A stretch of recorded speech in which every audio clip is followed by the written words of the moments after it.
noite, pessoal.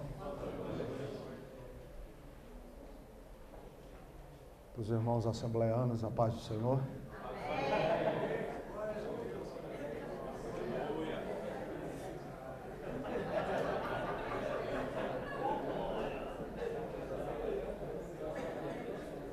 Os meus bons tempos de Assembleia de Deus era assim.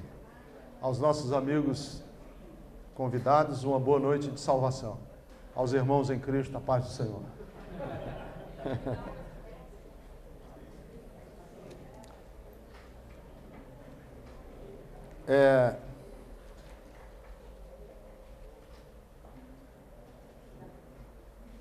Ainda bem que a gente termina amanhã, porque senão está diminuindo aqui o auditório.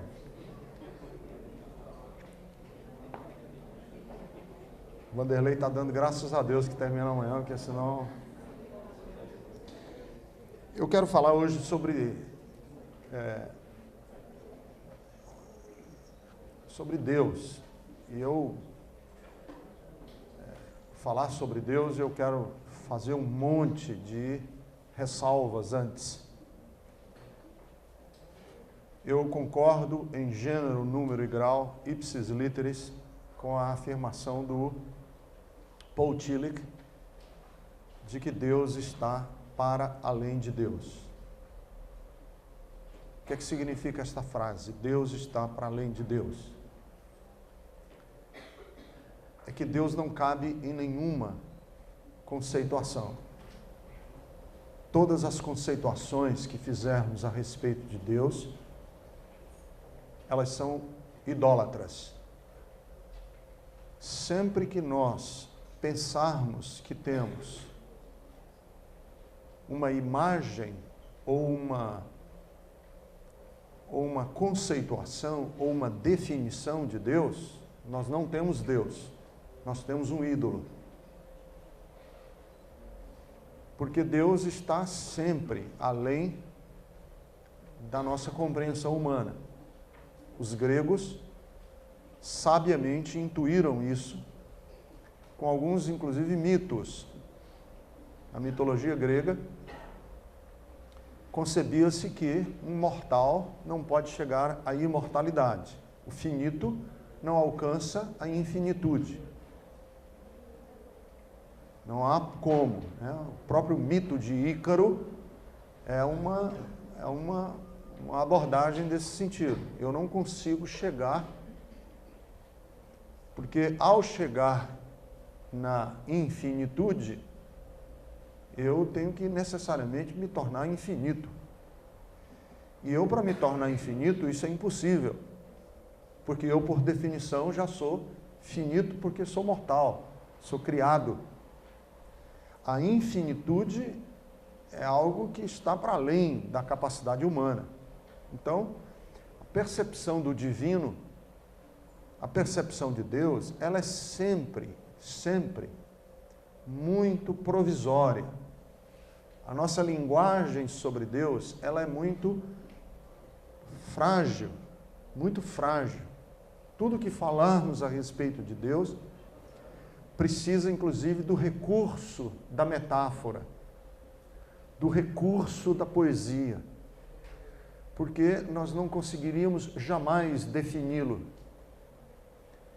Essa ideia de conseguirmos descrever Deus a partir dos seus atributos, como é muitas vezes ensinado na teologia sistemática que se dá em seminários, ela é, no mínimo, simplória. Ela é, no mínimo, pretensiosa. No mínimo. É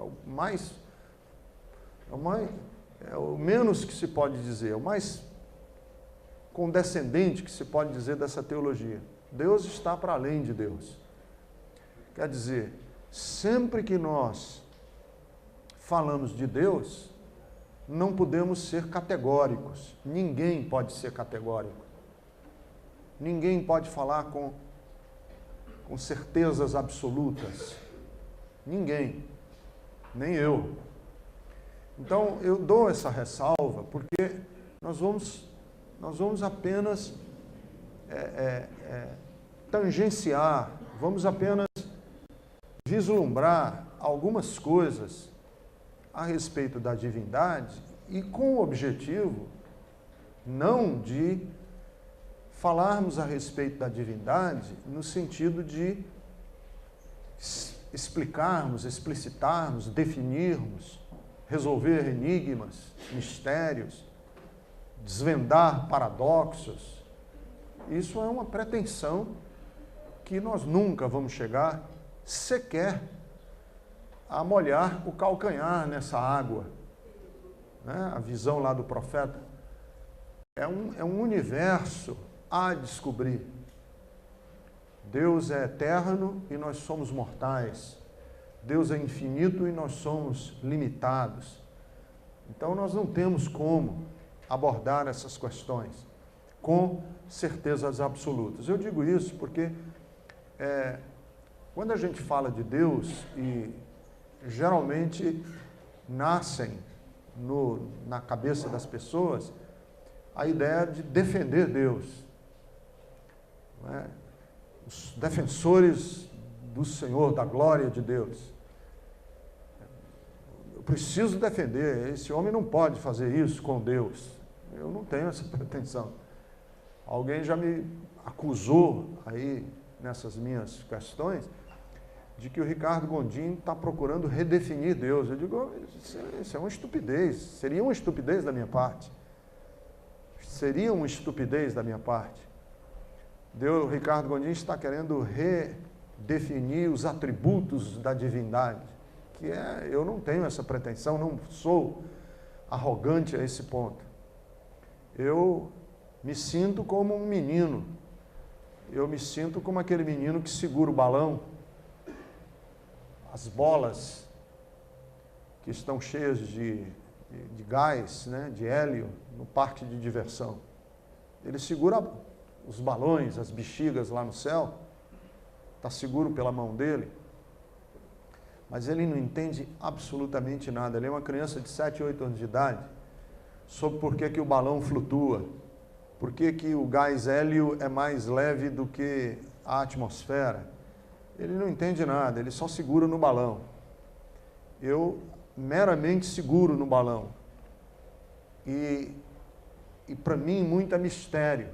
Rudolf Otto fala do mysterium absurdum, quer dizer, é um mistério absurdo, que gera em mim um temor. Esse mistério gera em mim temor. Eu falo gaguejando, eu falo sem afirmações absolutas. O religioso que faz afirmações absolutas, ele não é apenas um fundamentalista, ele é um tonto. Ele não é apenas um fundamentalista, ele é um tonto, ele não sabe. Nós não podemos dizer com categorias absolutas e certezas absolutas nada sobre a divindade. Tudo é para nós muito misterioso. E assim deve permanecer, porque é nessa intrigante aventura em direção ao mistério que nós crescemos, que nós nos apaixonamos diariamente pelo mistério da divindade. E o objetivo é esse, é só criar sedes, é só criar interesses no coração de vocês para que vocês façam essa jornada. Essa é uma jornada individual, no sentido de que é uma jornada da alma, do coração de todas as pessoas.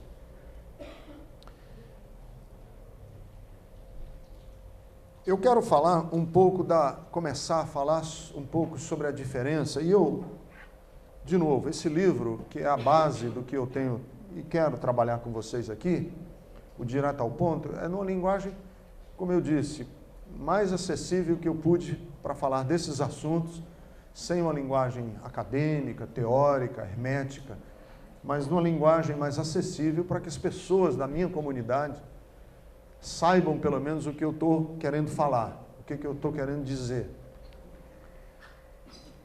E uma das coisas que eu quero falar a respeito da divindade é que muito do nosso conceito de divindade, que nós, principalmente no mundo evangélico, no protestantismo clássico ocidental, ele é muito influenciado pela cultura grega. O cristianismo, e aqui não vai nenhuma crítica, é apenas uma constatação histórica, precisou fazer pontes com a cultura grega. Precisou dialogar com o mundo grego, que era um mundo dos conceitos dos primeiros séculos da cristandade. Os diálogos que foram necessários ser feitos para que o cristianismo continuasse a sua saga no mundo antigo. Ele tinha que dialogar com a cultura grega, com a cultura helênica, que era a cultura mais forte. Vocês sabem que é um dos raríssimos exemplos que nós temos na história de um povo conquistar outro. Um povo conquista outro, e a cultura do conquistado é que domina sobre o conquistador. Que foi o que aconteceu, por exemplo, quando os romanos expandiram. A cultura grega era tão forte que acabou influenciando o Império Romano. Mais do que o Império Romano influenciando a cultura grega. Tamanho era a fortaleza do pensamento. Então, muito do cristianismo e dos conceitos que nós temos de divindade, eles foram influenciados muito por essa cultura grega, essa cultura helênica. E a cultura grega, ela pensava a divindade a partir dos seus conceitos, a partir dos seus axiomas, a partir das suas deduções filosóficas. Então, era assim, eles tinham conceitos filosóficos e colocavam esses conceitos filosóficos na divindade. Por exemplo, o conceito da impassividade divina, o Deus impassivo, que foi elaborado dentro das elaborações gregas da divindade, a partir do conceito de perfeição. O grego dizia o seguinte: Deus é perfeito. Deus é perfeito. Isso é um axioma. Deus é perfeito. Ora, se Deus é perfeito, nenhum tipo de mudança é tolerado na perfeição. Um tipo, por exemplo, de mudança. Alegria. Deus não pode ficar alegre. Por que Deus não pode se alegrar dentro desse conceito grego? Porque alegria é uma alteração do estado. Ora, se eu estou alegre, isso implica que antes eu não estava alegre. Então, a alegria é uma mudança de estado para melhor. Ora, Deus não pode melhorar, porque Ele é perfeito já. Então, Deus não pode ficar alegre, Deus não pode se zangar. Por quê? Porque zanga, porque ira, porque ódio, porque raiva, porque vingança. É uma alteração no estado da divindade intolerável no conceito de divindade. Deus não pode, por exemplo, Deus não pode ter ira. Porque a ira, por definição, é um estado piorado, é uma reação emotiva. E Deus não pode ter nenhuma reação emotiva. Então, diante desse conceito, Deus é impassivo. É o conceito aristotélico do motor imóvel. Isso é um conceito da filosofia aristotélica. Deus como um motor imóvel. Em outras palavras, Deus é um motor que põe tudo em movimento, mas Ele próprio não pode se mover. Por que Ele não pode se mover? Porque Ele é perfeito. Ele põe tudo em movimento, mas Ele próprio é impassivo. Então, daí vem o conceito da impassividade divina. O conceito de um Deus impassivo. A partir desses conceitos, né, do mundo e da cosmovisão grega, começaram, muito isso influenciou a cristandade. Influenciou a cristandade como, por exemplo, um Deus que controla e organiza o cosmos, que põe o cosmos em ordem, porque o grego via o cosmo como uma verdadeira harmonia. O conceito de cosmo era um conceito de harmonia, em que todas as peças se juntam para que a vida seja possível numa perfeita harmonia cósmica. Ora, se há harmonia no cosmos, há um harmonizador dessa harmonia. Há alguém por detrás que harmoniza isso.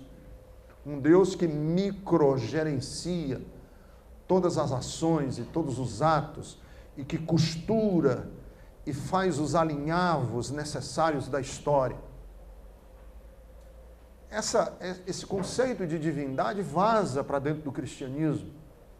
Ele é muito influenciado, principalmente por Santo Agostinho, que foi o primeiro grande pensador cristão, que foi, acima de tudo, um filósofo, que foi, acima de tudo, um conceituador dentro dessa filosofia, que dialogou com o pensamento neoplatônico da sua época, que conversou com os dualistas que faziam parte do mundo com o qual Santo Agostinho elaborava a sua teologia.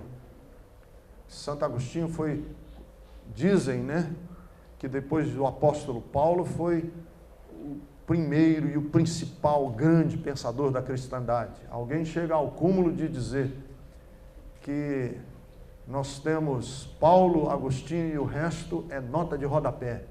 Quer dizer, tudo ali, está ali neles dois, né, todos esses grandes conceitos.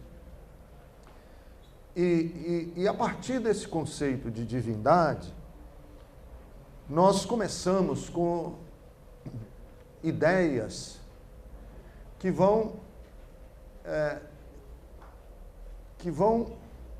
de alguma maneira, entrar em choque com as narrativas bíblicas da divindade. O judeu não pensava nessas categorias. Tem um pensador judeu que eu recomendo para aqueles que querem se aprofundar nesses estudos, que é o Abraham Joshua Heschel, que foi um dos maiores pensadores judeus do século XX, um dos mais místicos e mais profundos pensadores judeus do século XX, considerado o grande filósofo do judaísmo no século XX, que por acaso foi um amigo pessoal do Martin Luther King, que sendo judeu, marchou nas marchas do Martin Luther King pelos direitos civis dos negros norte-americanos, que foi um homem de uma espiritualidade muito bonita. Ele tem um livro publicado em português que eu recomendo, para quem ainda não leu, O Shabat, do Abraham Joshua Heschel. Procurem esse livro, leiam, que vocês vão ter uma revolução no pensamento de vocês sobre uma relação com Deus não utilitária. O Heschel foi um santo homem de Deus, na verdade.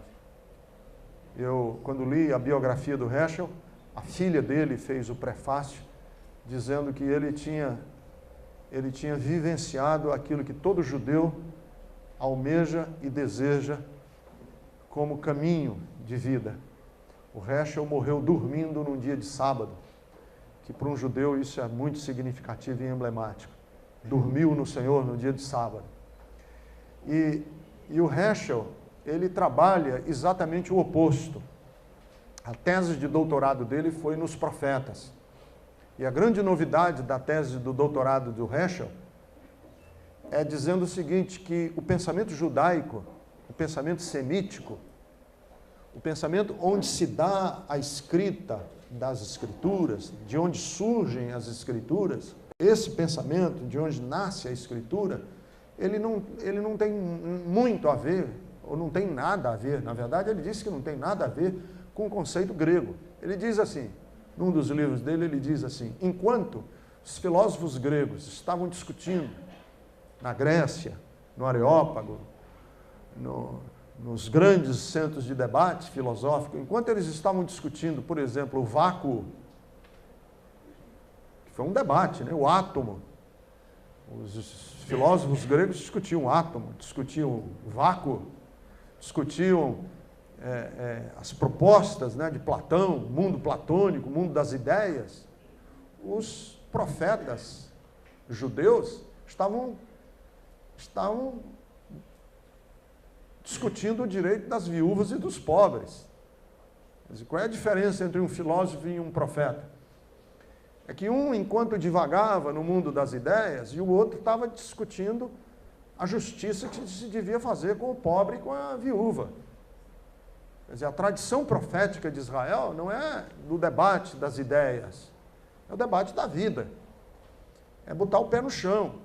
É dizer o seguinte: vocês estão esquecendo da viúva, vocês estão negligenciando o direito do órfão, vocês estão produzindo sociedades injustas. E a grande tese dele, que foi o doutorado do Heschel, nos profetas, é no pathos divino. P-A-T-H-O-S, pathos. Não pato de lagoa, mas pathos como expressão dos sentimentos divinos. Os sentimentos divinos, que são expressos no profeta. E ao contrário do que se diz na teologia clássica, de que o profeta é o porta-voz divino, que isso a gente aprende no seminário, né? Eu aprendi no seminário que o profeta é o que fala em nome de Deus, é o alto-falante de Deus, é a voz de Deus. O Heschel dizia não. O profeta é aquele que é convidado por Deus a sentir o coração de Deus. E o Heschel diz que quando o profeta esbraveja, quando o profeta reclama que o direito do pobre está sendo esquecido, aquilo não é um antropomorfismo. E aqui é uma outra palavra teológica que quem não está treinado em teologia talvez estranhe, que é uma palavra grande, parece feia. Antropomorfismo. Antro, homem, morfismo, mudança. É uma linguagem metafórica em que Deus se vale dos atributos humanos para que nós possamos conhecê-lo. E o Heschel diz o seguinte, que a voz do profeta não é um antropomorfismo. A voz do profeta é um homem sentindo as dores de Deus, portanto é um teomorfismo. O que vemos ali é um teomorfismo. A busca da justiça é de um homem que sente a dor de Deus, vive essa dor de Deus e a encarna entre os homens. É um teomorfismo. Então nós temos aqui duas escolas de pensamento. Nós temos a escola do pensamento grego, do Deus impassivo. Impassivo porque ele fica engessado na sua própria perfeição, a sua perfeição o engessa. E nós temos o Deus na narrativa e na tradição judaico-semítica, que é o Deus que se ira, que é o Deus que se revolta, fica indignado, que ama, que chora, que sofre, que ri, que celebra, que entra na história humana. E aí os teólogos clássicos, né, da teologia clássica, protestante inclusive, dizem o seguinte, que essas expressões de Deus no Antigo Testamento, de dor, de sofrimento, de alegria, são categorizadas como antropomorfismos. Isso aqui são meros antropomorfismos, porque Deus não sente isso. Deus não se alegra. Isso aqui é uma linguagem apenas de aproximação para entendermos. Em que o profeta precisava se fazer entender, então ele aplicava ao ser divino qualidades humanas para que nós possamos percebê-lo, porque conceber Deus a partir disso são antropomorfismos. É óbvio que a Bíblia tem antropomorfismo. Quando a Bíblia fala do dedo de Deus, é um antropomorfismo. Deus não tem dedo, Deus é espírito. Quando a Bíblia fala do braço de Deus, isso é a mão de Deus, Deus não tem mão, porque Deus é espírito, é óbvio. Que isso é um antropomorfismo. Mas quando a Bíblia fala dos afetos divinos, quando a Bíblia fala da indignação de Deus com o pecado, aí o Heschel diz o seguinte: isso não é antropomorfismo. Pelo contrário, essa expressão do profeta é um teomorfismo. Ele é que sentiu Deus e encarnou essa dor dentro do povo. O profeta vivenciou a dor de Deus e quando falou, não falou como uma radiadora, não falou como um alto-falante. Ele falou como alguém que está partilhando do patos divino. Isso é o sentido da empatia. Quem é o profeta? É o que tem empatia com o divino. Quer dizer, sente o sentimento de Deus. Vive e vivencia a dor de Deus. Se levarmos esse conceito às últimas consequências, nós temos um escândalo e uma loucura. Porque se levarmos isso às últimas consequências no Novo Testamento, na pessoa de Jesus, essa é a loucura e o absurdo da cruz. Como que um cristão no mundo grego fala de um Deus que morre? Fala de um Deus que é crucificado? Fala de um Deus que é frágil? Fala de um Deus que chora sobre a cidade de Jerusalém e diz: Jerusalém, Jerusalém, quantas vezes eu quis te juntar, como a galinha junta os pintinhos debaixo das asas e tu não quiseste? Isso é um absurdo dos absurdos. Isso é loucura. Falar da fragilidade de Deus é inominável. Porque Deus, por definição, é poderoso. Deus, por definição, é onipotente. Não há como, dentro de um conceito lógico, filosófico, se falar de Deus sem falar de onipotência. Não há como. Então, eu dizer Deus não é onipotente, isso é um absurdo lógico. Isso é um absurdo lógico, porque é axiomático que Deus seja onipotente. É igual eu dizer que Deus é finito. Isso é um absurdo ilógico. É igual eu dizer que Deus é aquela velha pegadinha, né? São os absurdos ilógicos. Pode Deus construir uma pedra tão grande, que Ele mesmo não consiga carregar? Isso é uma proposta ilógica. Por que é uma proposta ilógica? Porque qualquer resposta que eu der gera uma resposta ilógica. Porque se eu disser, não, Deus não pode fazer uma pedra tão grande que Ele não possa carregar, então Ele não é onipotente. Não, Deus pode fazer uma pedra tão grande. Não, mas então Ele não pode carregar. Quer dizer, eu fico sempre encalacrado, não tem saída. É igual alguém me perguntar e dizer, Deus conhece o que está acontecendo no mundo que Ele nunca criou? Não, se Ele nunca criou, como é que Ele pode conhecer? Não existe. Você está me propondo um negócio ilógico, você está me propondo um negócio absurdo. Você me perguntar se eu posso ir para frente e para trás ao mesmo tempo. Quer dizer, eu estou indo para frente e à medida que eu estou indo... Isso é uma coisa ilógica. Fazer um tripé de 4 pernas. Pode Deus fazer um tripé de 4 pernas? Isso é uma ilógica. Por que é uma ilógica? Porque, por definição, tripé tem 3 pernas. Então, eu propor um tripé de 4 pernas, eu estou propondo uma ilógica. Nessa mesma categoria da ilogicidade, se eu falar de uma divindade que morre, é um negócio tão absurdo quanto. Que foi crucificado é um negócio tão absurdo quanto. Que se fez gente. Como Deus pode se fazer gente? É um negócio que não faz o menor sentido. Dentro da lógica, por exemplo, aristotélica, dentro da lógica platônica, não faz o menor sentido.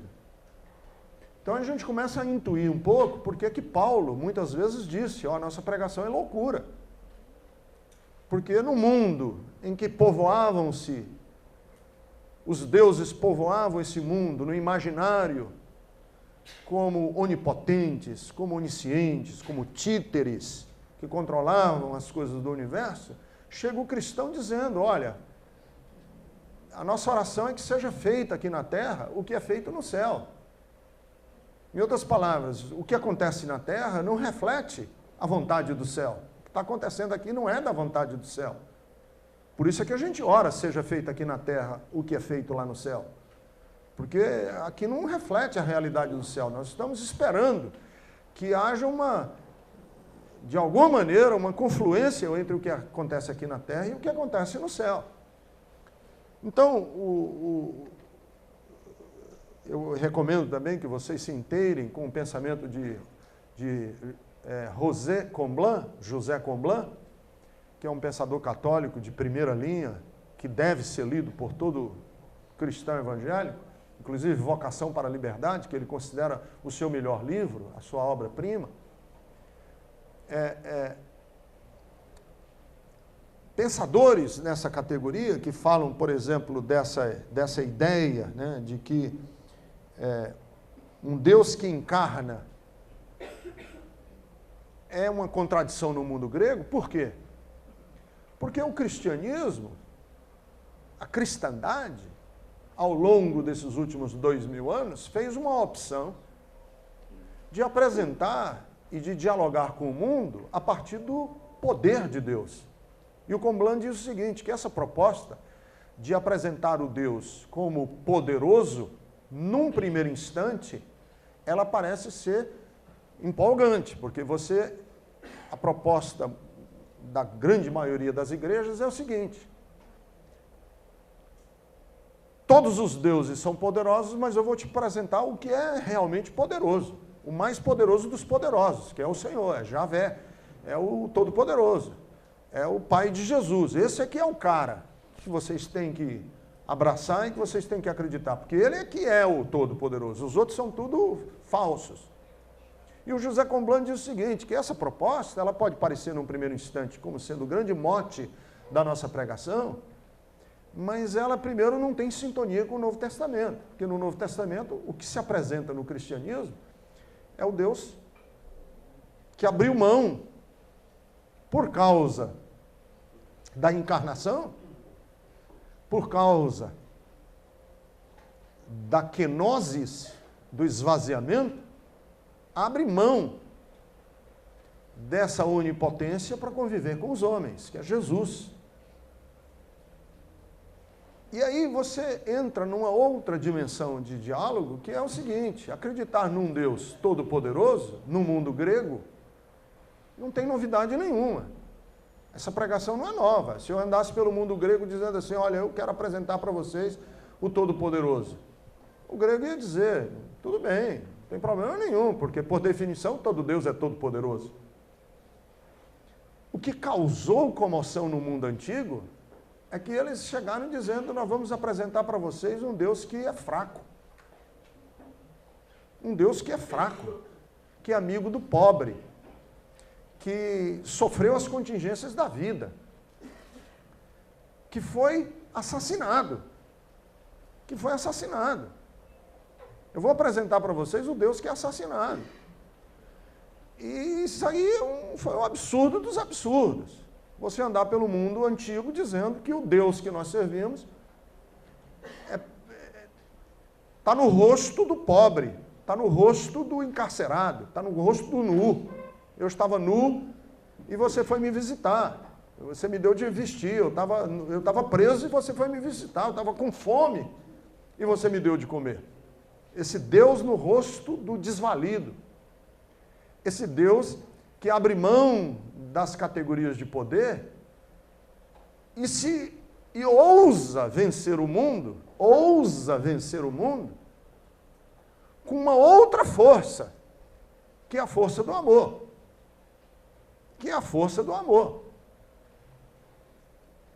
Que enfrenta o mundo com a força do amor. E aqui está o paradoxo do cristianismo. A força mais poderosa do universo é a mais frágil. A força mais poderosa do universo é a mais frágil. Porque é a força do amor. O amor tem em si mesmo, e aí o Camões já fez até o soneto do amor, essa ambiguidade interna de ser, ao mesmo tempo, uma força poderosa e frágil. Porque o Deus dos cristãos, e aí eu tomo emprestado de novo do Juan Luís II, é o eterno pedinte, que está na porta dos corações batendo e esperando que se abra. Quer dizer, há uma fragilidade nessa expressão do Apocalipse, eis que estou à porta e bato, que é a fragilidade daquele Deus que ama. Por quê? Porque ele poderia, Deus, você me pergunta, Deus pode arrombar a porta? Pode. Mas a opção de amar é a opção de não arrombar a porta. E a opção de não arrombar a porta é aquela que fragiliza. É aquela que o torna frágil. Então, uma das imagens que eu gosto de criar na minha cabeça para pensar essas coisas é no rei e o harém. Um rei e um harém, muito comum no mundo antigo. Os reis naquela época tinham seus haréns, que eram, na verdade, as meninas de programa particulares dele. O cara era todo poderoso, ele tinha, em vez dele ter que pegar a mulher na rua, ele tinha as dele. Era isso. Atualizando o conceito, era o cara que era dono de um cabaré, só que particular, só dele, só ele pegava. Então, um rei poderoso, por exemplo, como Salomão, a Bíblia chega a dizer que ele tinha 700 mulheres à disposição dele. Imagina aí você, moçada aí, que ainda está com hormônio à flor da pele. Você ter 700 mulheres para você escolher a que você quiser, no dia que você quiser, como quiser. E todas elas perfumadas, tomando banho em leite de cabra, e todas elas cada uma tinha 3, 4 amas para poder pentear o cabelo e tal, todas escolhidas a dedo, todas as melhores do reino eram dele. E viviam ali, aquelas meninas esperando que o rei chegasse. O rei chegava, de repente, uma conversa aqui tremenda, né? O rei chegava, todo mundo empolgado, todo mundo maravilhado. Oh, Jesus, me dá isso aí. Me dá as minhas 70 virgens. Cuidado que pode ser azeitona, hein?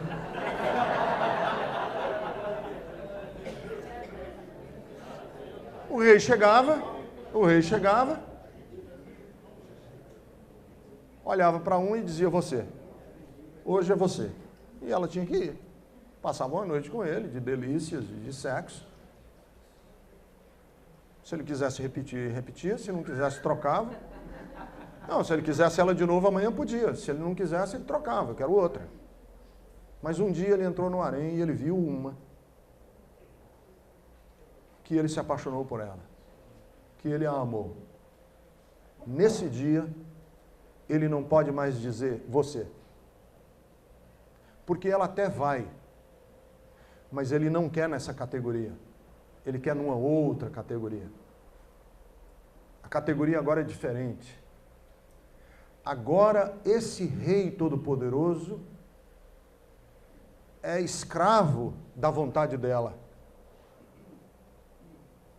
Mas só é escravo da vontade dela porque ele quer numa outra categoria. Porque se ele quiser na categoria meramente sexual, ele só faz assim, você. E ela vai, ela é obrigada a ir.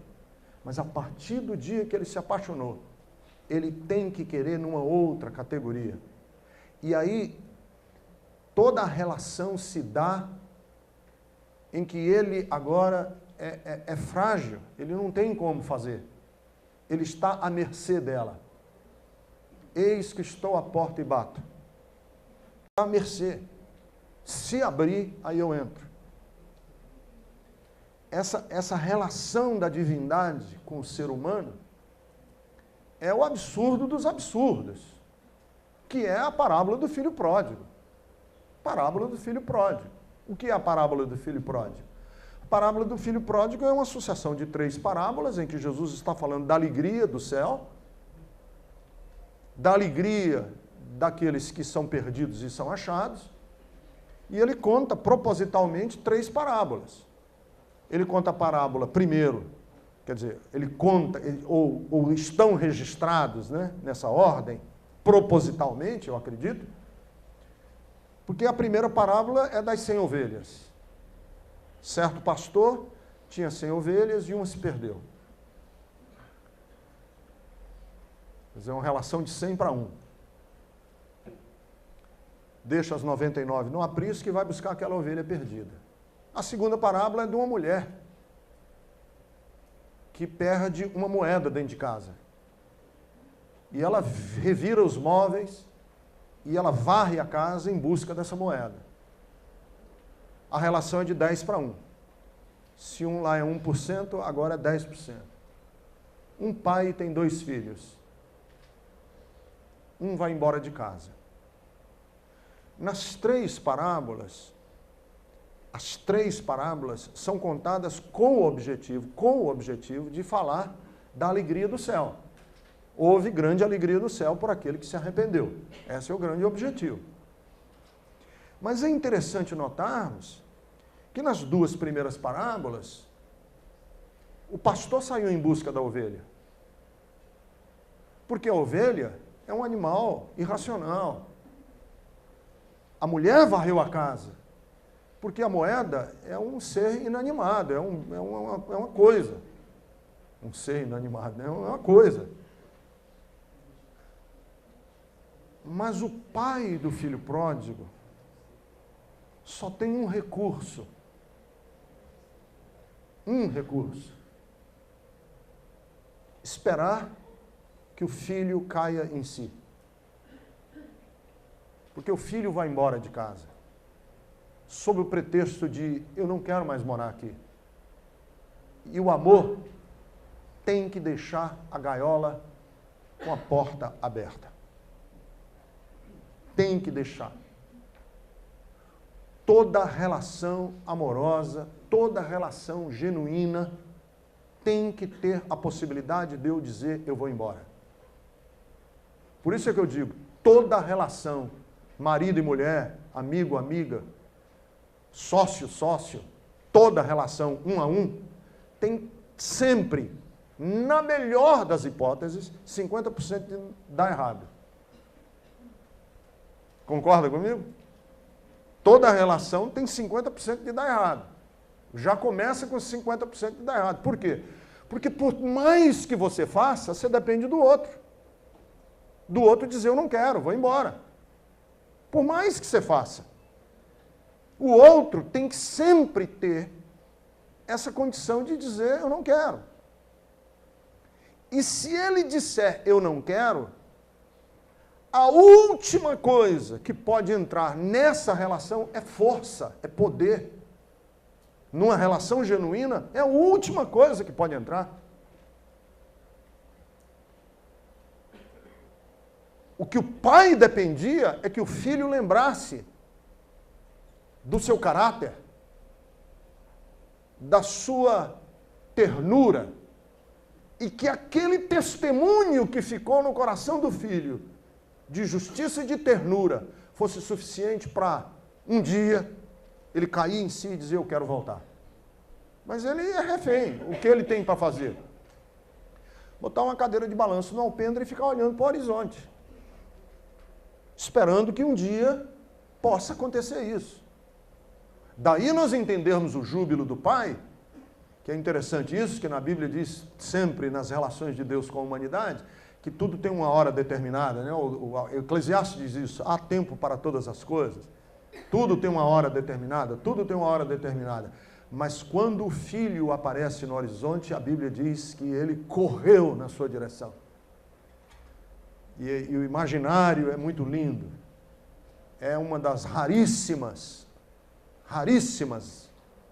menções na Bíblia de que Deus tem pressa. Que Deus se apressa na direção daquele que volta para casa. Então, essa opção do poder, ela é uma opção conceitual.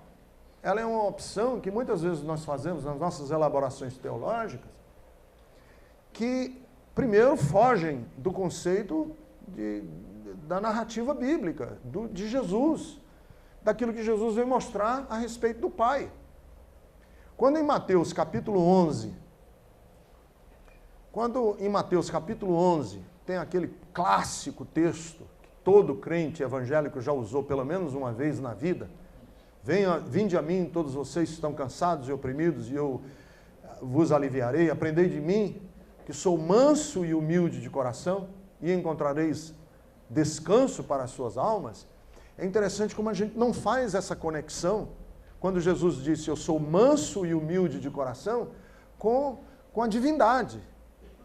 Porque nós temos um problema com Jesus, e aqui eu vou pedir licença poética, para um neologismo que eu vou usar aqui, errado do português, é que, na verdade, nós temos 3 Jesuses. Né? Porque Jesus não cabe plural, né? É como lápis. Mas eu quero usar exatamente para isso. Nós temos 3 Jesuses na Bíblia. Nós temos o Cristo pré-encarnado, nós temos o Cristo que pontualmente, circunstancialmente se esvaziou. Filipenses capítulo 2, a gente usa isso para provar a kenosis pontual e histórica e necessária. E nós temos o Cristo glorioso, que voltará chutando o pau da barraca, montado num cavalo branco, destruindo com tudo que tem na frente, etc, etc. Mas quando Jesus diz lá, eu sou manso e humilde de coração, por que a gente não faz essa ponte com a afirmação que Jesus fez para Filipe e disse, Filipe, quem vê a mim vê o Pai? Em outras palavras, quando Jesus diz, inclusive se você vê o contexto ali de Mateus capítulo 11, o contexto ele vinha falando de que ele revelava o Pai aos homens. E aí ele diz assim, vinde a mim que sou manso e humilde de coração. Em outras palavras, a divindade não pontual, circunstancial, que encarnou, mas a divindade, no conceito cristão de divindade, é mansa e humilde de coração. Porque ela está expressa em toda a sua plenitude, como disse Paulo aos Colossenses, na pessoa de Jesus Cristo. Tanto que com todas aquelas visões apocalípticas do Apocalipse, todas aquelas visões bombásticas do fim do mundo, no capítulo 5, quando o céu se abre e João vê o céu aberto e vê o rolo da história selado por dentro e por fora com 7 selos,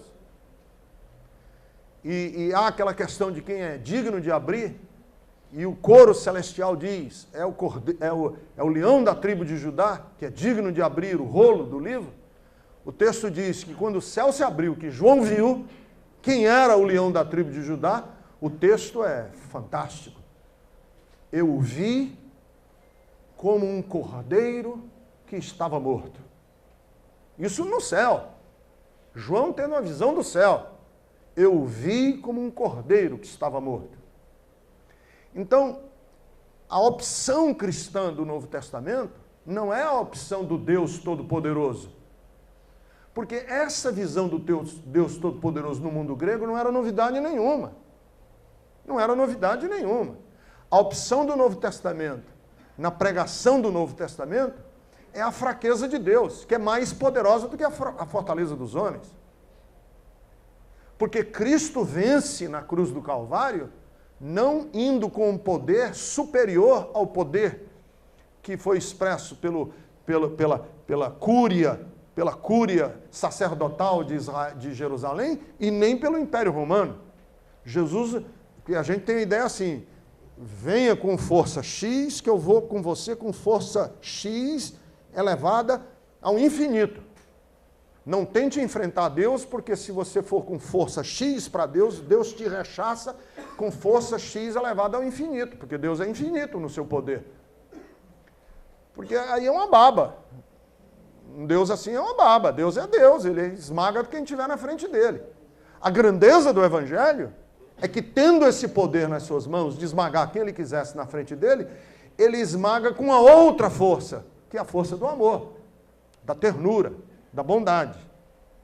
Então é muito emblemático, por exemplo, o evento da cruz. O evento da cruz. Porque Cristo é crucificado nos arredores de Jerusalém, ao lado de 2 bandidos. E é muito emblemático porque os 2 bandidos passaram por todo o ritual de tortura que Jesus passou. Nos filmes aí do Hollywood, os filmes do Mel Gibson sobre Jesus, Jesus tem uma parcela de sofrimento e os ladrões menores, porque eles querem mostrar Jesus destruído, né? Então, geralmente, as pinturas dos quadros de Jesus, que pintam e tal, é um Jesus mutilado e os ladrões não tanto. Porque a gente precisa destruir com Jesus e não tanto com os ladrões. Mas o ritual de tortura foi igual para os 3. Jesus não sofreu mais nem menos do que os ladrões, nem os ladrões mais nem menos que ele. Sofreram iguais. O ritual era igual, eles tinham que quebrar eles quebravam o cara que ia ser executado na cruz para inclusive não alongar. Porque a morte de cruz era uma morte que durava 3, 4 dias. Era uma morte horrorosa. Então o que eles faziam?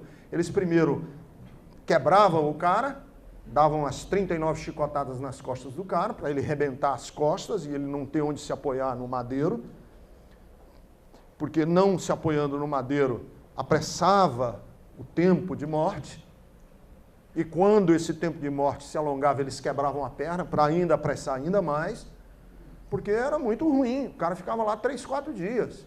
Os bichos do céu vinham e comiam os olhos dos caras, a família ficava chorando no pé da cruz, era uma cena grotesca. Então, quanto mais rápido, eles estavam aprimorando, né, a máquina da morte. Quanto melhor e mais rápido, mais veloz, melhor, porque poupava todo mundo daquele sofrimento, daquela coisa de ficar vendo o cara morrendo lá. Ninguém gosta disso. Então, Jesus está lá crucificado, quer dizer, as costas rasgadas, esbofetearam a cara dele, bateram nele, está lá crucificado do lado do ladrão. E o ladrão olha por cima do ombro dele, e olha para Jesus e diz assim: Senhor, lembra-te de mim quando entrares no teu reino. Cara, você dizer, eu quero ir para o reino de um rei, com sapato de veludo, com cetro de ouro, com generais ao redor dele, com uma legião de soldados na frente, é muito fácil. Eu quero ver você dizer, eu quero ir para o teu reino, para um cara todo esbagaçado do seu lado. E dizer, esse cara aqui tem um reino e eu quero ir para o reino dele. Porque eu acho que é essa a grande pregação do Evangelho. Que o Cristo que nós apresentamos ao mundo, ele não rivaliza com os deuses poderosos. Então é uma tontice do meio pentecostal ou neopentecostal. Eu vi já algumas campanhas dizerem assim, confronto de deuses. Tem o Deus não sei o quê, mas o nosso é poderoso.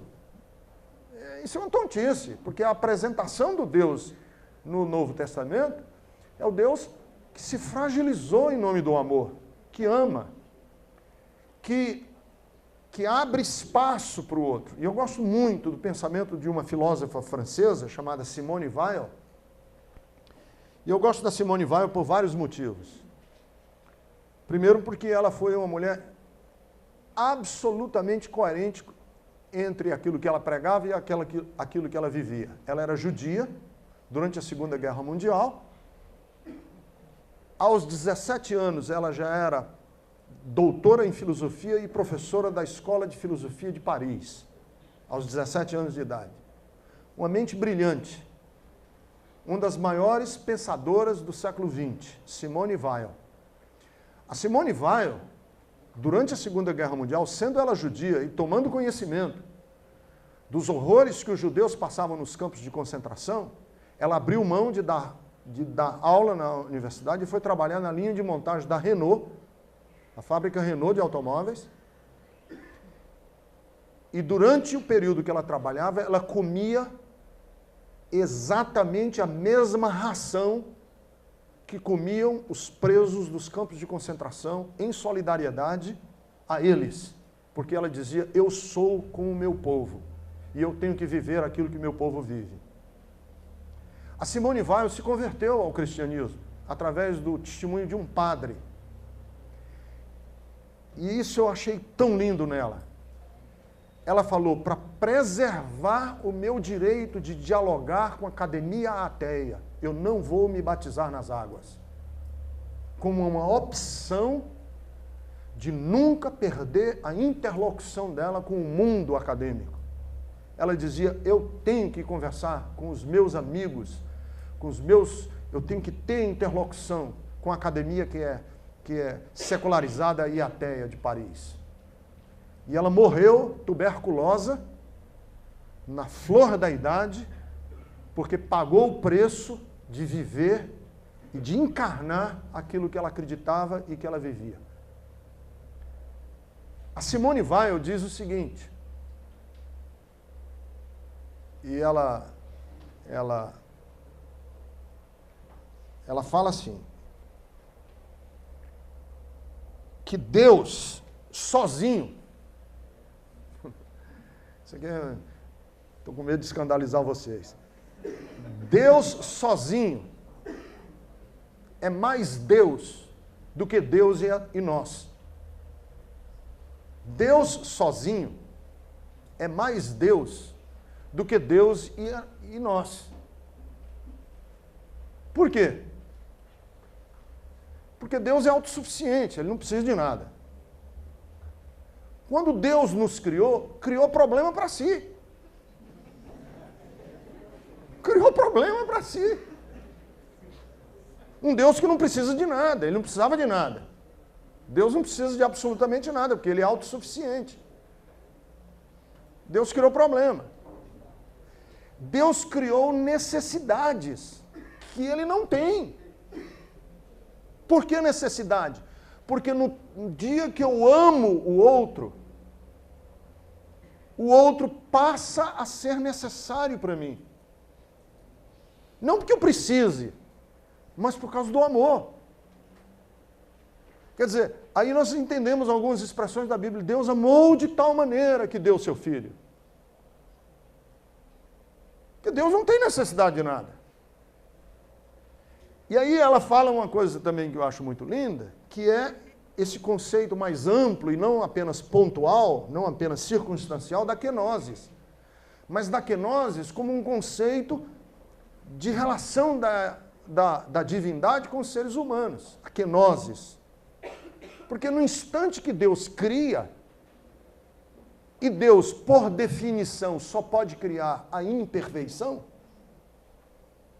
que também é uma outra coisa meio maluca, Deus, por definição, só pode criar a imperfeição. Por quê? Porque se Deus cria perfeição, Ele cria outro Deus. Deus só pode criar imperfeição, porque se Ele cria outro Deus, Ele não pode criar outro Deus. Por que Ele não pode criar outro Deus? Porque, por definição, Deus é incriado. Deus não pode ser criado. Então, Deus não pode criar outra coisa senão a imperfeição. E aí a Simone Weil diz o seguinte, Deus criou seres infinitamente menores do que Ele. Que somos eu e você. Infinitamente menores do que o próprio Deus, que somos nós, os seres humanos, nos criou. E nos criou para que Ele se relacionasse conosco, para estabelecer conosco uma relação de amor. Nós somos a menina dos olhos de Deus do harém, que Ele olhou no harém e disse, eu quero você. Deus podia torcer meu braço e levá-lo para Ele? Pode. Deus pode tudo. Deus é Deus. Nessa relação não lhe interessa. Porque essa é uma relação numa outra categoria. Então eu entendo a linguagem bíblica da menina dos meus olhos. Você é a menina dos meus olhos. Nós entendemos, por exemplo, os constantes apelos de Deus, por exemplo, no livro do profeta Oséias. Quando no livro do profeta Oséias, Deus... É muito lindo o profeta Oséias. Leiam para vocês verem. Oséias é um profeta interessantíssimo, porque ele encarna primeiro... Porque uma pessoa uma vez foi criticar e eu vou dizer com toda a reverência do mundo também, pelo amor de Deus, não me tenham por irreverente, porque eu falo isso com todo temor e tremor. Mas nós estávamos numa aula de seminário, e um seminarista falou assim, olha, você está humanizando Deus. Você está tentando humanizar Deus. E aí um colega amigo meu disse assim, para o aluno do seminário, disse, amigo, é a única forma de compreendermos Deus. Porque um Deus que não tem medo de se equiparar, de se igualar a um chifrudo, não vou usar a palavra, da linguagem popular, corno. Um Deus que não tem medo de olhar para um corno e dizer, olha, cara, eu também sou. Que é o livro do profeta Oséias. O profeta Oséias é isso. O que tua mulher fez contigo, Oséias, Israel faz comigo. E aí, o livro do profeta Oséias é lindo, por quê? Porque esse Deus que tem todo o poder, furor, muitas vezes, alguns capítulos de Oséias, vem o furor de Deus. A ira de Deus contra Israel, eu vou te pegar, Israel, eu vou te destruir, vou acabar com você, eu vou fazer... Aí quando você vira a página, Deus diz assim, mas como eu posso fazer isso? Com o meu Israel. Eu vou fazer o contrário, eu vou levar Israel para o deserto e vou falar ternamente ao seu ouvido, que pode ser que ele me ouça. Olha que lindo. Vou falar ternamente ao seu ouvido, porque pode ser que ele me ouça. Então a Simone Weil diz o seguinte, que ou Deus nos respeita nessa relação como iguais, ou ele nos atropela. Porque ele é todo poderoso. Deus é todo poderoso. Então, ou ele se contém, ou ele se contém nessa relação, ou ele me atropela. Porque ele é tudo. E aí os filósofos e os pensadores e os teólogos da Idade Média trabalharam muito esse conceito do Deus abscôndito. O Deus que se esconde, né? Abscôndito em latim. O Deus que se esconde. Porque ou Deus abre espaço para mim e para você, ou nossa humanidade é impossível. Porque Ele é tudo. Ou Deus ocupa tudo e nós não existimos, ou Ele dá um passo para trás. Então, uma coisa que eu reformulei no meu discurso evangélico é que eu não digo mais aquela famosíssima frase do evangelista, dê um passo para Deus e Deus dará 2 para você. Porque essa frase não é absoluta. Em muitas circunstâncias da nossa vida, você dá um passo para Deus e Deus dá 2 passos para trás. Porque é o único jeito que criança aprende a andar. Né? A criança está levantando, andando na direção do pai, dá um passinho na frente do pai, e o pai pega a criança, ele não aprende a andar nunca. Só aprende a andar assim. Vem, querido, vem, vem. E o menino andando e o pai vem, vem, vem. É assim que Deus age conosco, abrindo espaço para que nós construamos a nossa humanidade, a gente construa a história. Então, o Deus Criador, o Deus da criação, chama o homem para ser o Homo Faber, o homem que fabrica a história. Porque ou Deus fabrica a história do jeito dele, e nós somos meros marionetes nas mãos desse Deus, ou ele dá um passo para trás e vai permitindo que a história se concretize. Correndo o risco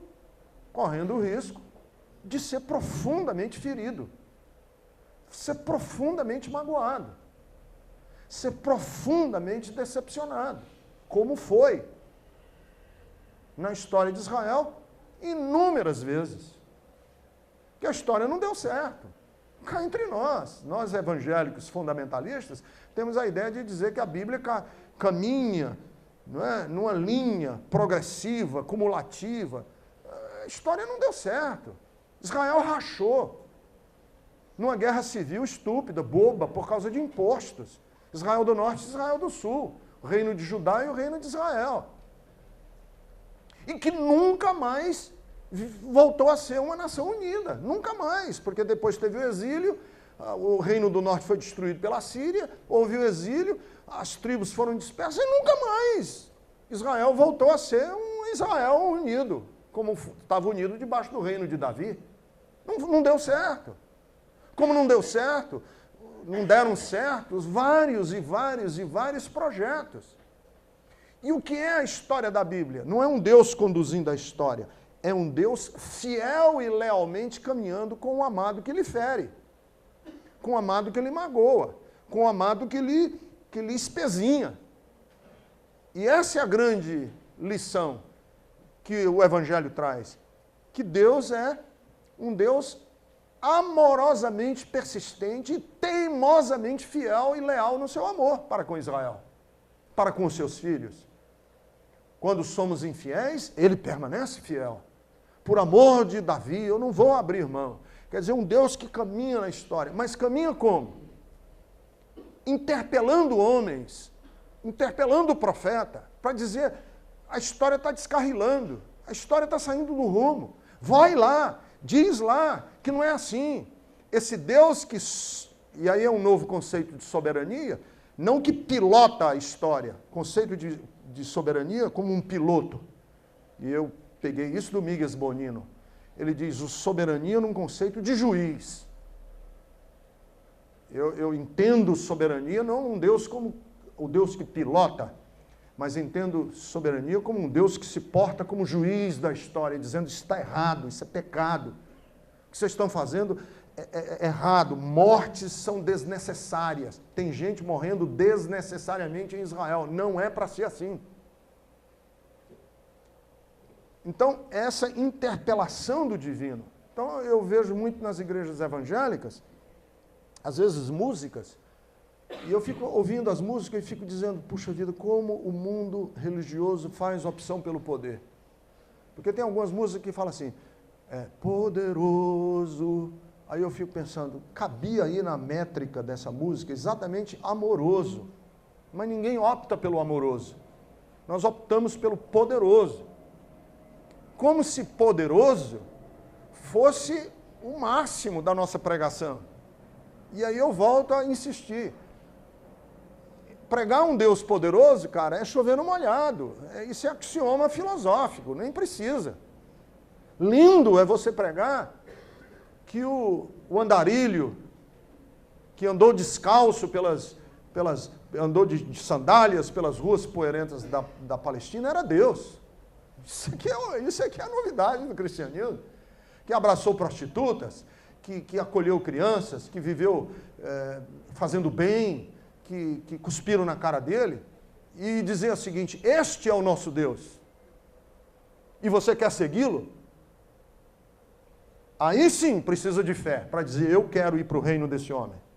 Eu quero ir para o reino dele. Porque para um rei esplendoroso, cheio de fulgor no céu, com séquito, com anjo, dizendo, ei, tu é o cara, tu é o cara, tu é o cara, eu dizer também quero você, isso é uma baba. Aí nem precisa, de nada. Basta olhar e dizer, eu quero.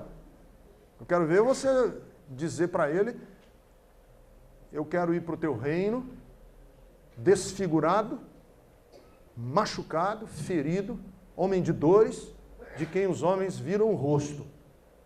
E eu me ajoelhar aos pés dele e dizer, tu és o meu Deus e tu és o meu rei, como fez o meu Senhor e meu rei, como disse, o meu Senhor e meu Deus, como disse Tomé. Então, essa ideia precisa ser resgatada para dentro do cristianismo, que é a ideia. E uma pessoa eu achei muito interessante, estava vendo um programa de rádio lá em São Paulo, e a pessoa fez uma pergunta sobre mim, e eu próprio estava ouvindo o programa de rádio, e aí disseram, Ricardo, não sei o que, mas o problema do Ricardo é o seguinte, é que ele Ele prega que Deus é amor. Aí eu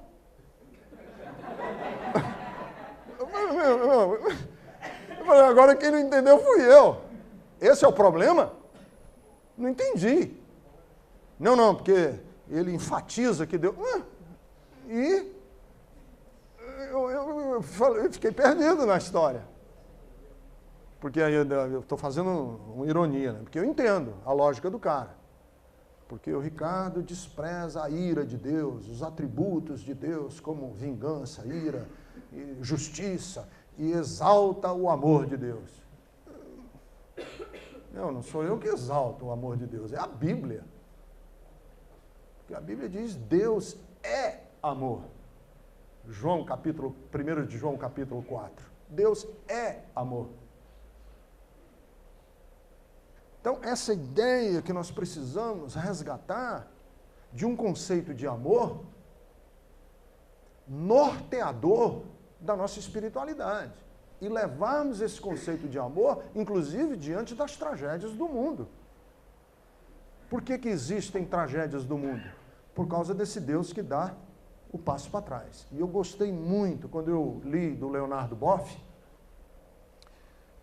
quando ele trabalha o texto de Jesus na cruz, dizendo Eloi, Eloi, lama sabachthani. Meu Deus, por que me desamparaste? E o Leonardo Boff, eu achei magnífica essa percepção dele. Ele diz assim, por que é que na cruz Cristo diz, meu Deus, por que me desamparaste? Porque é na cruz que Deus se afasta para que a decisão de Jesus na cruz seja dele, sem nenhuma interferência, sem nenhum tipo de manipulação, é dele. Em outras palavras, é na cruz que Cristo vive o momento mais pleno da sua humanidade, porque é o tempo em que Deus mais o deixa para ver, para assistir, para chorar com ele, para partilhar com ele o momento da sua maior humanidade. Porque se Deus entra no negócio, completa e totalmente, o significado daquele momento estaria destituído de todo o valor. E aí onde está, né? Nós somos construtores da história. Então, como construtores da história, essa percepção desse Deus que dá os 2 passos para trás. E dá os 2 passos para trás para nós nos afirmarmos. Em outras palavras, se tem que mudar a situação da favela, somos nós que temos que mudá-la. Esse negócio está na nossa mão. Somos nós que somos os construtores da história. Somos nós que temos que fazer a história andar. O Deus abscôndito não é o Deus do deísmo. Porque o Deus do deísmo é o Deus que se afasta por descaso, por absoluto abandono. Mas o Deus das Escrituras é o Deus que amorosamente abre espaço, mas nós continuamos sendo o objeto do seu maior amor. E esse espaço não é espaço do abandono, mas é o espaço da maturidade, da autonomia, de uma espiritualidade que cresce em autonomia. Inclusive, a metáfora do Apocalipse de que ele distribuirá coroas nas nossas cabeças não deve ser pensada, obviamente, como uma coisa concreta, não deve ter um pensamento concreto aí. Deus não vai ficar distribuindo coroa na cabeça das pessoas. É óbvio que isso é uma linguagem metafórica. De quê? De autonomia. Autonomia na vida. Coroa no sentido de decisões, de escolhas, de dizer eu quero isso, eu quero aquilo, eu não quero isso sim, isso não. Essa habilidade que é o que nós chamamos de virtude. a virtude, inclusive o erro, o pecado, são produtos desta... Inclusive uma coisa também, outra coisa que a gente tem que retrabalhar na nossa teologia, que é a nossa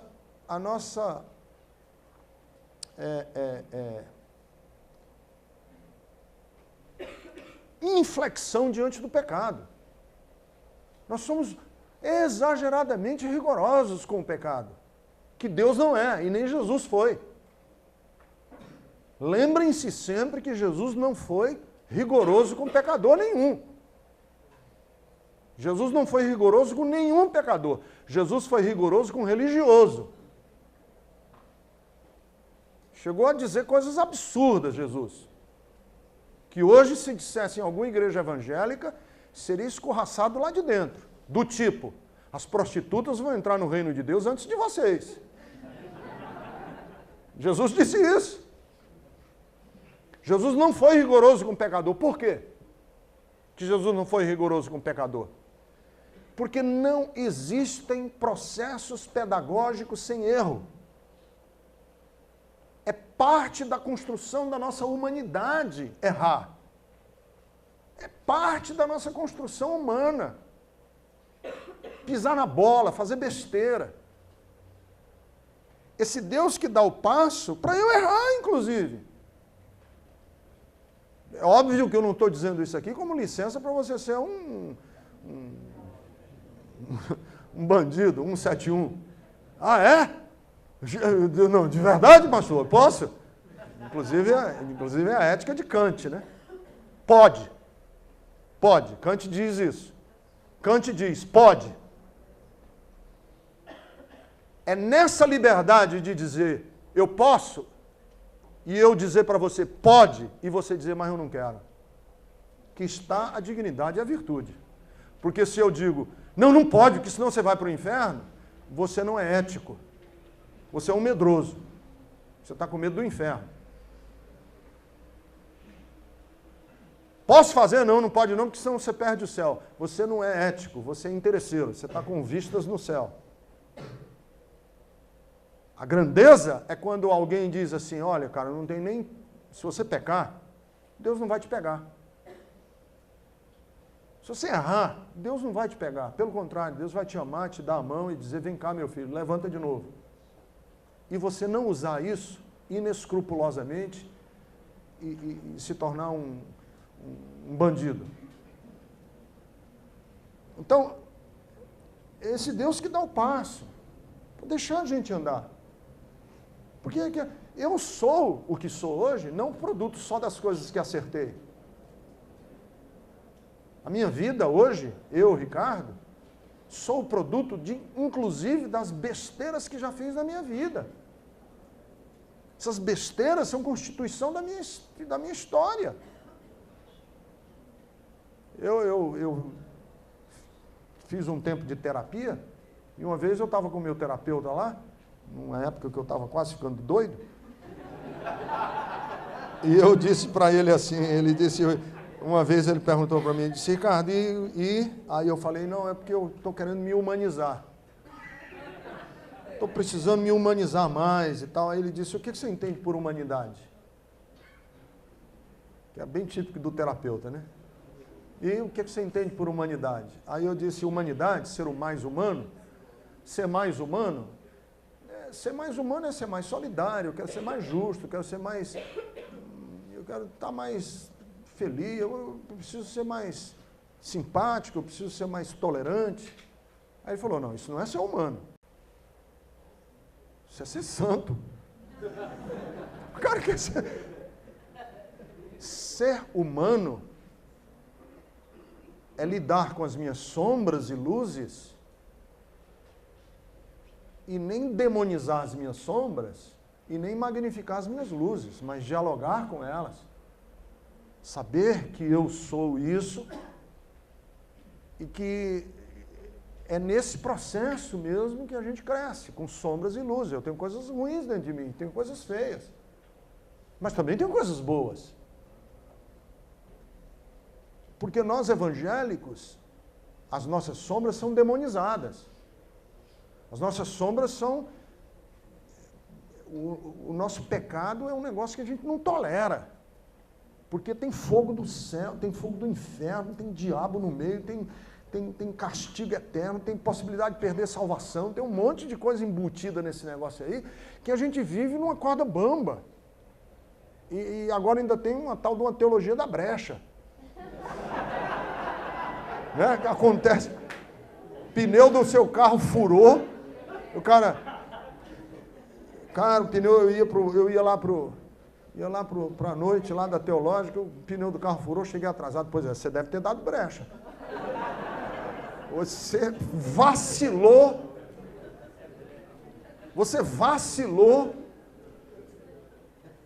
Que são visões, na verdade, medievais, né? Isso é um conceito de mundo medieval. Porque nós estamos o tempo inteiro sendo acossados pelo diabo. Essa teologia de Santo Anselmo, de que o ser humano não presta. Você é uma lama. Você é um pecador que não vale nada. A ira de Deus está sobre você. E Jesus vem para livrar você da ira de Deus. Aí eu fico pensando, cara, eu preciso de um Deus que me livre de Deus? Não faz o menor sentido o negócio de Deus. Que Deus é esse, cara, que me odeia tanto? O evangelho é diferente. Jesus amava as pessoas, olhava para a dignidade das pessoas e dizia, esse homem é digno, essa pessoa é digna, essa mulher é digna. Jesus não foi intolerante, Deus não é intolerante com as pessoas. A intolerância de Israel, porque Israel queria trazer o mundo contingencial debaixo de uma segurança e eles achavam que o mundo contingencial deixava de ser contingencial no dia em que eles fossem obedientes, santos e retos diante da lei. E aí o mundo se aprumava. Foi o que eu falei ontem à noite, o mundo não se apruma. Nós erramos, e é o processo do nosso aprendizado. Eu aprendi, eu cresci, porque pisei na bola, porque errei, porque tropecei, aprendi com os meus erros, não aprendi, repeti erros. E nesse processo, você só aprende violão se você fizer um monte de besteira no violão, você só aprende inglês falando um monte de besteira, você só aprende nadar bebendo água, você só aprende dirigir passando vexame no trânsito. O processo de aprendizagem se dá. Eu dizia para os meus filhos, quando eles eram adolescentes, eles diziam, tenham paciência comigo, é a primeira vez que eu sou pai. Eu não estou fazendo mãe, E esse é o problema da vida, nós estamos todos vivendo pela primeira vez. Porque nem a ideia da reencarnação vale. Essa é a minha grande queixa da reencarnação. Você não se lembra de nada, cara. Se eu nascesse me lembrando, eu fiz isso, fiz aquilo, agora eu vou consertar, vou ter outra... Mas você nasce zerado, não vale nada. Quer dizer, estamos vivendo todos pela primeira vez, mesmo que você seja um reencarnacionista. Você está vivendo pela primeira vez, você não se lembra de nada do que já viveu. Então, esse Deus do Salmo 103, esse é o Salmo 103. Como um pai que se compadece dos seus filhos, assim o Senhor se compadece de nós. Porque Ele afasta de nós as nossas transgressões, assim como o Oriente dista do Ocidente. É grande a sua misericórdia para conosco, como o céu é alto acima das nossas cabeças. Porque como um pai, Ele olha para nós e se lembra que a nossa estrutura é pó. Está escrito no Salmo 103. Porque não fossem as suas eternas misericórdias, há muito nós teríamos sido consumidos. Então, viver, eu digo lá na minha comunidade, eu digo, irmão, será que um dia nós vamos chegar aqui na igreja e não vamos nos sentir pecadores, que precisam apaziguar a ira de um Deus no céu, que está zangado conosco, que nós temos que primeiro acalmar Ele. Calma, Senhor, nós vamos cantar aqui várias vezes para ver se o Senhor gosta da gente. E aí a gente vai orar com muito fervor, e o pastor vai pregar com muita bênção, para a gente sair daqui sem essa tua mão pesada sobre a nossa vida. Será que vai existir esse dia? Será que vai existir esse dia que nós vamos nos reunir como filhos, e eu chegar para Deus e dizer, Senhor, estou pecado, e Deus disse, esquece, vem cá, senta aqui no meu colo, E nem fala, vem cá, vem cá, vem cá. Será que vai existir esse dia? Que eu vou chegar para Deus e dizer, Senhor, eu tenho até vergonha de te dizer. E Deus disse, eu já sei, cara, vem cá, vem cá. Vem cá, você é meu, eu te amo. Vem cá, você está aprendendo, eu sou contigo. Eu sei, vem cá, não se preocupe não. Essa é a ideia amorosa de Deus, bondosa de Deus. Romanos capítulo 2, versículo 4, ou desprezas tu, ó homem, a riqueza da bondade e da benignidade de Deus, esquecendo tu que é a bondade de Deus que nos leva ao arrependimento. Um Deus que nos quer bem. Então, com essas palavras eu encerro hoje à noite, espero que Deus abençoe vocês. Amanhã a gente volta, se Deus quiser. Vanderlei.